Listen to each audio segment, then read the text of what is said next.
Hey guys, welcome back to another video. It's Saturday, July 1st. It is raining. We're taking back Saturday today, so I have a little bit of time, a little extra bandwidth to shoot a video. Perfect timing because I've been working on the Marlin 5. This is the 2019 Marlin 5 that I picked up a couple weeks ago off of Facebook Marketplace. Let me show you what I've changed so far and then what I've got in store for today. So here's the bike in its current state. I took the bars off because it comes with those stock flat, super flat bars. These are the Entity bars that I took off the Polygon Siskiyou T7. Probably overkill for this bike, but I had it and it's a better rise than the stock. Kept the tires. Actually, that's a lie. These are the 29 by 2.2 XR2 comp Bontrager tires. So when I got this bike, it was a 27.5, but the wheel set from the stock setup, these 27.5 wheels, those are not a free hub, it's a free wheel. So I couldn't put a cassette on there. So I went ahead and converted this to 29. You can see there's plenty of clearance, no issues. So I'm pretty sure all the Marlin frames are compatible both ways, 29, 27.5. The only thing you're gonna need to do is change the forks. This is the Suntour XCT30 with the lockout. It's an okay fork, but once you get into air forks and the smoothness and the lightness of the air forks, it's really hard to go back to these stock spring forks that come on these bikes. They're just really clunky, they're loud, they're heavy. They don't offer much in softening the ride. So I also got dropper post, lever actuated dropper post. This is a Trans-X dropper post, pretty budget. So if I put this down with one hand, pretty budget friendly option here, but it works pretty good. This is a 31.6. I think that most of the Marlins are all 31.6. The Marlin 6 over there is also 31.6. And this is internally routed. I didn't have to drill. So this is the 2019 Marlin 5. It came pre-ready for a dropper, an internal dropper post. I'm able to slam this down. This is a JG bike crankset.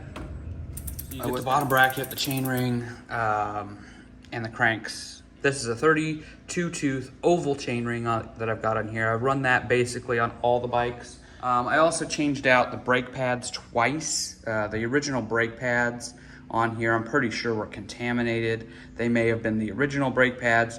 The guy I got it from, he was a young kid.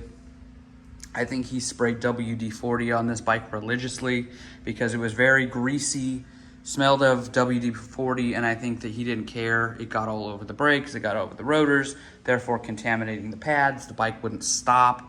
It would slow down, but it wouldn't stop on a dime like you would expect with hydraulic brakes. I also changed out the headset just this week, I think, to a Jessica. This is the 4444 top and bottom, budget option, $18 on Amazon, and it works. So I did that in preparation of what's over there. I have a new fork, kind of going back to what I said earlier. Once you go air fork, it's hard to go back. So let's get into what I've got and we'll go from there. So I'm able to do this. So let's open it up and see what we get. It didn't come taped or anything like that, which I appreciate. So you get a star nut, which is nice to see. You get your little manual, talks about service and warranty, I'm sure. I've never really opened these other than to get the sticker out. And there it is. There's a straight steer. I'm gonna need to put a crown race on there. So if you don't have a crown race already, you're gonna need to provide that on your own. It does give you a size or a air pressure guide. So based on your weight. That's the first look, unboxing. Comes with a nice hair in there. And that's all you get. So we'll transition over to the bike and we'll start putting this thing on, taking the old fork off, and see how it does.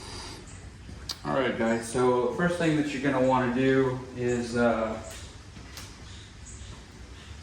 get your stem taken off.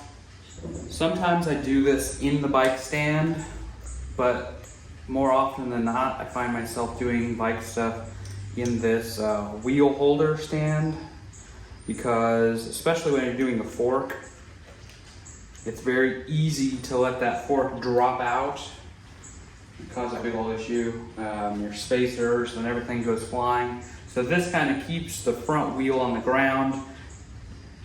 Gravity doesn't work against you. You're putting pressure up on the bottom and it just works a lot better. So we're gonna take this off, loosen it up, and then we're gonna go down below and we're gonna take the front caliper off, because we're gonna need to get that out of the way as well. We're gonna loosen off the caliper. We can get this out of the way. So that part's done. Now we gotta come up here.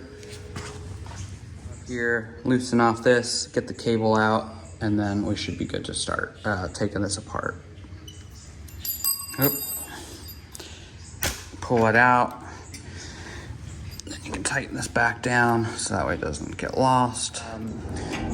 If you're in a bike stand, if you're working in a bike stand, I would advise to take the wheel or the wheel off, because this is a bunch of extra weight that's gonna pull that fork straight out of the steer tube there.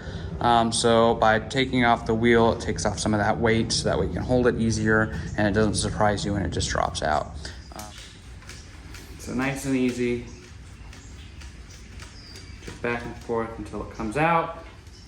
And you can use tape, you can use a zip tie. I have these reusable silicone zip ties, and these work good. You can use rope, bungee cords, whatever you might have available for you. Actually, before you put the star nut in, you're gonna want to kind of size up your steer tube. So you're gonna have to cut this, because this comes extra long, so that way whatever bike you're putting it on is going to have different head tube lengths. So what we're going to do, I'm going to take the old fork off, and then I'm going to measure two spacers on the bottom, and then at the top put the kind of stem back together and see where it lines up, and then we're going to cut it. Just nice and easy.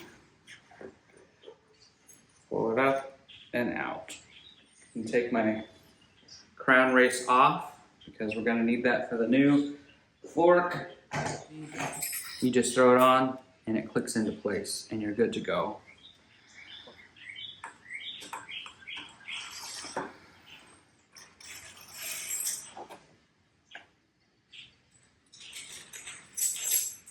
And the top cap there.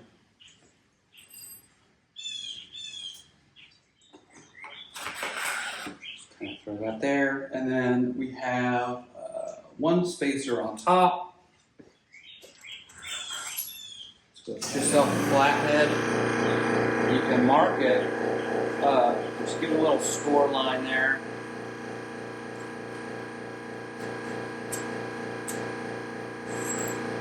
So that's going to indicate.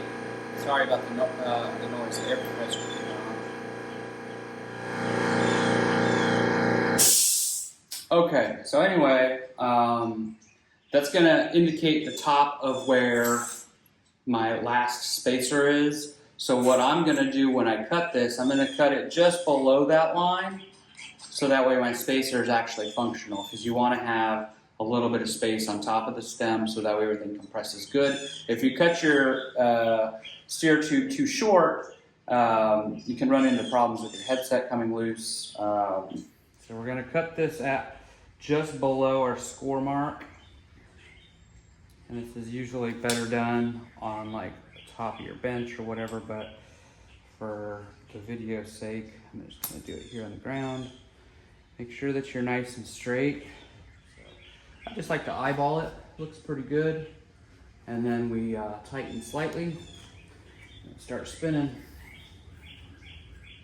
After every couple of revolutions, just a little bit of a turn. You don't need to crank down super hard on this. You just want to make sure that you are very sure that when you're going to cut this fork, that's going to be the length that you want, because there's no going back. There's no adding length. You can always take a little bit more off if you need to. You can hear it kind of giving way. And that's it.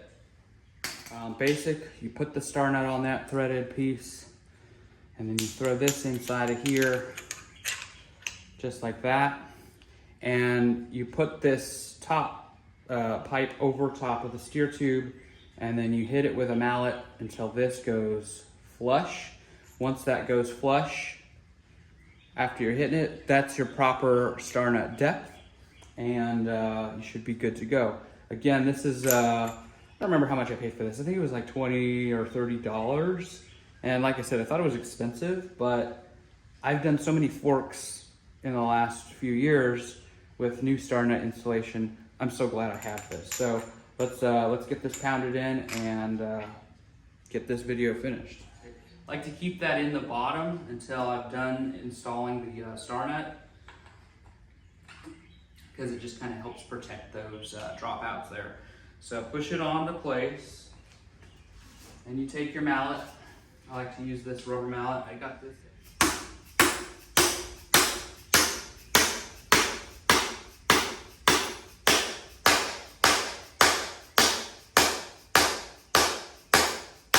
So after just a couple of decent hits, pull that out, and then you're left with a star nut. I don't know if that's going to show up in there. Might be able to see it, maybe not, who knows. Star nut at perfect depth. So then from here, you just unthread this.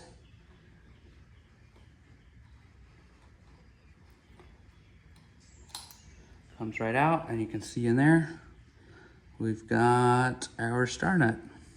And that's the proper depth that it needs to be. So, that back down.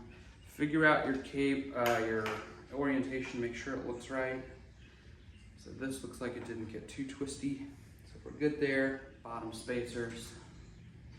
This is also a good time to make sure that if you have OCD and you want your top cap to be a certain orientation, this is a good time to line that up. Put your spacers. Don't forget to put your spacers. Very frustrating if you're unable to remember the reverse order of putting this all back together. So we've got that. I'm gonna straighten this out a little bit so I can get this lined up where I want it. And now we just add our top cap and spacer. Tighten up the cap. Make sure I can pull everything together before I throw the wheel on. You don't want to overdo it. You can kind of see it. You probably can't see it on camera, but you can kind of see how it moves. You can see it compressing down. You don't want to overdo it, but you want it to be snug enough, because this is just basically compressing the fork up through the tube, and these spacers kind of creating that tightness. Your stem is actually tightened via these pinch bolts. So this bolt is more just to kind of pull everything together.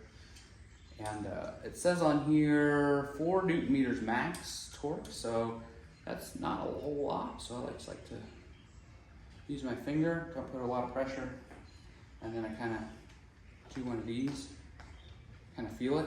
If it's super tight to turn, like if it's really hard to rotate the bars, then you've probably got it too tight. And then once we get the wheel back on, we'll be able to adjust it just in case if it's slightly out of alignment. Throw your wheel back on in just a second, but for now we just want it on there. So from here, you can look at it. The next steps, we got to loosen out this so we can feed our cable. We're going to put the cable back through here, mount it to the fork there, and then we'll check the alignment with the caliper and the disc. You might have to make some adjustment there. And then you're gonna want to adjust the air pressure, and after that, you should be good to go, ready to ride. Let me know if you have any questions. If this video helped you out, give it a thumbs up, comment, subscribe, do all those things. And we'll leave it here, and thanks for watching. I'll see you next time. So I've got it all buttoned back up, no issues. Didn't kink any of the lines here, so that's good. So we got it all lined up here. The hose there's clearing. I got the caliper dialed in, it's not rubbing, and the bike feels so much better. As long as you have a little bit of patience and the right tools on hand, this should take you anywhere between 15 and 30 minutes to do. Again, thanks for watching. I'll see you next time.